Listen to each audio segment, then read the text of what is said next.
दोस्तों, मैं सपना शर्मा आप सभी का हार्दिक स्वागत करती हूँ आपके अपने चैनल पर। दोस्तों, आज के वीडियो में आपके लिए सावन सोमवार की व्रत कथा लेकर के आई हूँ। आइए सुनते हैं सावन सोमवार की व्रत कथा। एक नगर में एक साहूकार रहता था।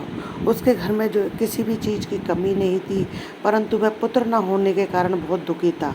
पुत्र की कामना के लिए वह प्रत्येक सोमवार शिव जी का व्रत और पूजन किया करता था तथा सायकाल मंदिर में जाकर शिव जी के सामने दीपक भी जलाया करता था।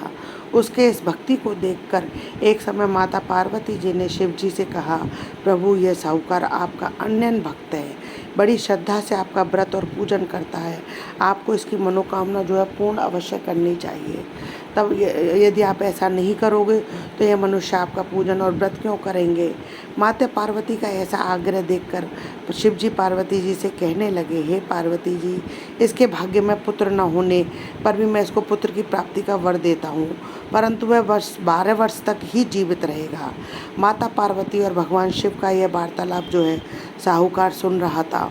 उससे उसको ना तो पुत्र प्राप्ति की प्रसन्नता हुई ना ही उसे दुख हुआ, क्योंकि वह पूर्व की तरह शिव जी का व्रत और पूजन करता रहा।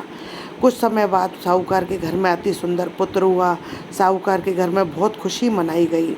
साहूकार तो असलियत जानता था, इसलिए उसने ना तो अधिक प्रसन्नता जाहिर करी और ना ही अधिक दुख प्रकट किया, और ना ही उसने यह भेद किसी को भी बताया।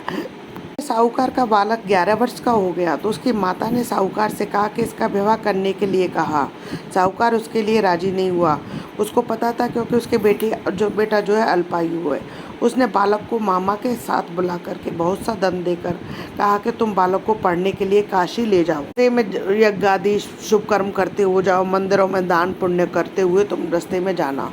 दोनों मामा भांजे यज्ञ करते, ब्राह्मणों को भोजन कराते, दक्षिणा देते, मंदिरों में दान करते हुए काशी जी की ओर चल पड़े।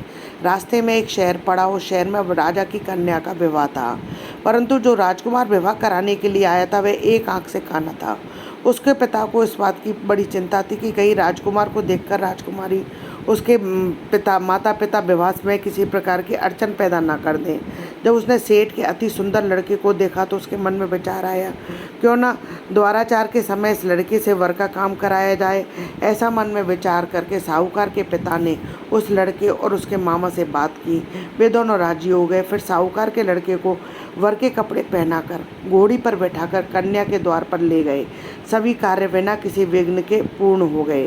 राजकुमार के पिता ने सोचा कि यदि विवाह कार्य भी इसी लड़के से करा दिया जाए तो इसमें क्या बुराई है। ऐसा विचार कर लड़के और उसके मामा से कहा, यदि आप फेरों और कन्यादान के काम को भी करा देंगे तो मैं आपको इसके बदले में बहुत सारा धन दूंगा। दोनों इसने उनसे खुशी खुशी से स्वीकार कर लिया। विवाह कार्य जो अच्छी तरीके से संपन्न हो गया।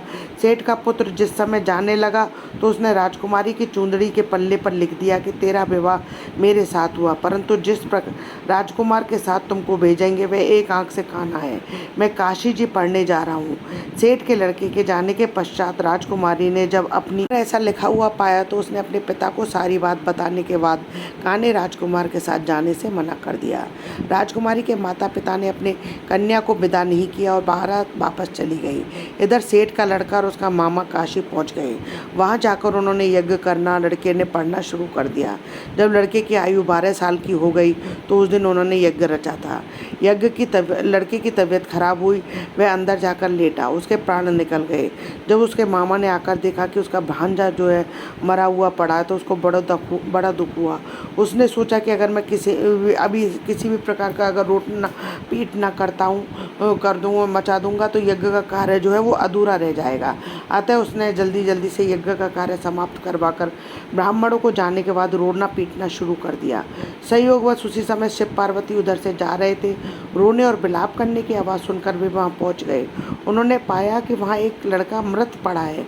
माता पार्वती भोलेनाथ से कहने लगी, महाराज, यह तो उसी सेठ का लड़का है जो आपके वरदान से उत्पन्न हुआ था। शिव जी ने कहा, हे पार्वती जी, इसकी आयु इतनी ही थी।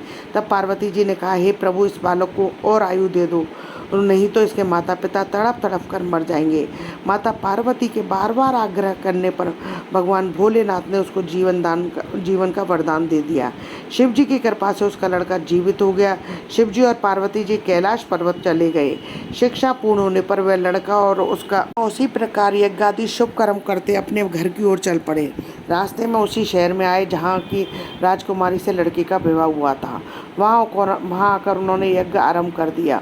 उस लड़के के ससुर वहाँ के राजा ने उनको पहचान लिया और महल में ले जाकर उनकी बहुत आभगत की तथा बहुत से दास दासियों सहित आदरपूर्वक अपनी राजकुमारी और जमाई को विदा किया। उधर साहूकार तथा उसकी पत्नी पुत्र को सही सलामत लौट आया देखकर बहुत खुश हो गए।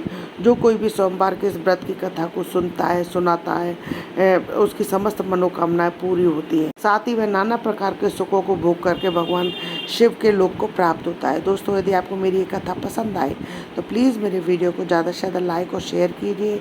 यदि आपने अभी तक मेरे चैनल को सब्सक्राइब नहीं किया है तो उसे सब्सक्राइब करना ना भूलें। पास में बेल आइकन को दबाएं जिससे मेरे आने वाले हर नए वीडियो का नोटिफिकेशन आपको मिल जाए। हिंदू धर्म, रीति रिवाज, कथा कहानी जानने के लिए मेरे चैनल पर बने रहने के लिए बहुत बहुत धन्यवाद। जय श्री कृष्ण दोस्तों, राधे राधे।